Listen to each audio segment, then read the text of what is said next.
Let's bring in Aaron Cohen, founder of the AI-powered threat detection system called Gideon and an Israeli special ops veteran.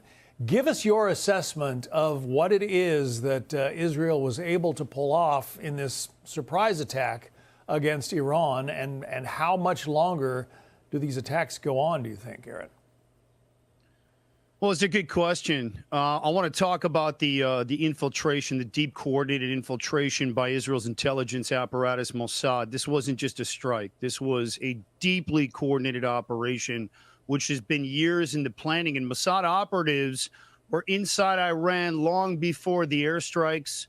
They smuggled in high-precision missile systems, buried them near key air defense sites, and activated them remotely as the assault began.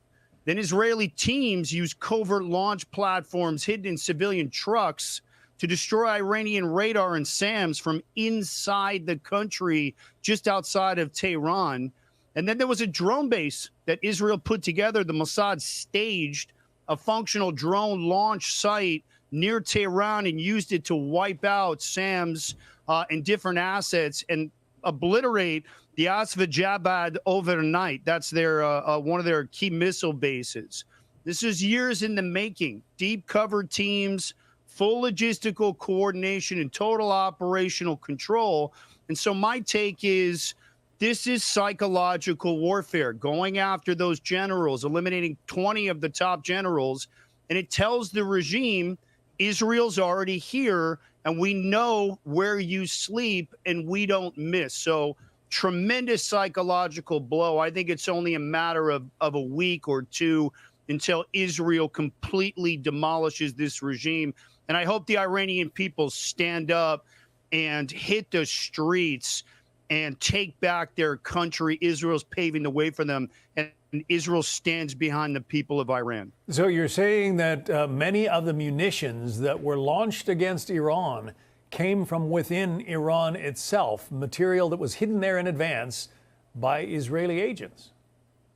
Correct. This was a potentially months in the planning. Mossad's operational wing was able to infiltrate Iran undetected and essentially carry out what we call close covert proximity warfare. So they were already behind enemy lines. They were operating from inside the Iranian wire. It's tremendously psychological, but it's also very selective. It allows Israel to go after specific targets. It's an incredible operational capability that we have in Israel. Our intelligence assets, we've been targeting Iranian nationals for years. We're able to flip them and get them to feed us actionable intelligence to build out these types of operations and pave the way for those Israeli airstrikes. So you got two operations here combined into one. You had the complete dismantling or almost complete dismantling of Iran's nuclear program combined with targeted assassination. So it's a precedent. It's going to be taught at war colleges for years, and I think it's going to change that paradigm in the Middle East, bring the Saudis and the Gulf regions to the table, to the Abraham Accords, but the bully had to be put down, and I think Israel is changing the paradigm on the ground completely. Yeah, and, you know, this makes the explosive beepers project look almost like child's play compared with what the Mossad seems to have pulled off here. Well, the Mossad, the beeper operation was also incredible. Again, special operations focused.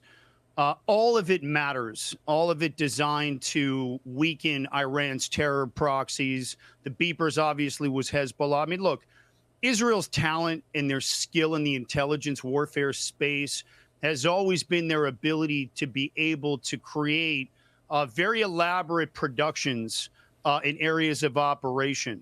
For with the beepers, it was being able to target and flip assets to create almost a full production. In this case, this was targeted specifically at Iran. And this is the language of the Middle East.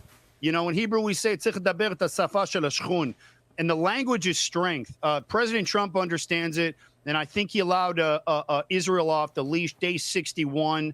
So either Iran comes back to the table, or hopefully we'll continue to see some type of emergence of the Iranian people now that they realize that Israel can weaken Iran. And so I think this is the start of something interesting. Yeah, and what about the Iranian people? What do you expect or hope to see from them?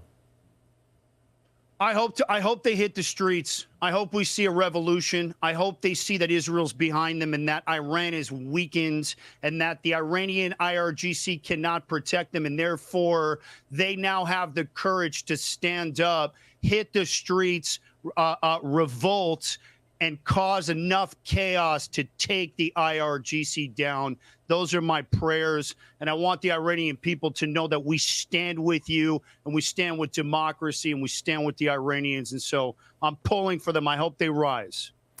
Aaron Cohen. Aaron, it's good to talk to you. Thank you. Let me take a minute and tell you guys about something incredible that I'm building and why I need your help. It's called Gideon. It's the first real-time AI-powered threat detection system for law enforcement and schools. It scans the open web, social media, Discord, Reddit, gaming chats, and flags violent signals before they explode.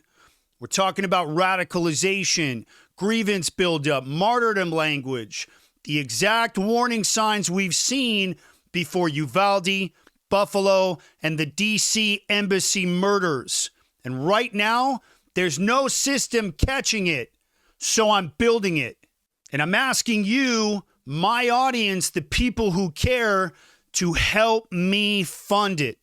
Every dollar goes directly to engineering, law enforcement deployment, and getting this into schools and across law enforcement agencies across the country. And so if you've ever asked, why didn't they stop this? Or how come they didn't stop this? This is the answer. And if you're one of those serious guys out there watching this and you're a fan of the show, the ones with the capital, access, reach, the network, and you want to partner with me to seed this mission, I want to hear from you. Reach out to me. Click the link below and reach out directly if you're one of the big dogs. I'm building the system that stops the next attack before it starts, and it's called Gideon. Appreciate you guys.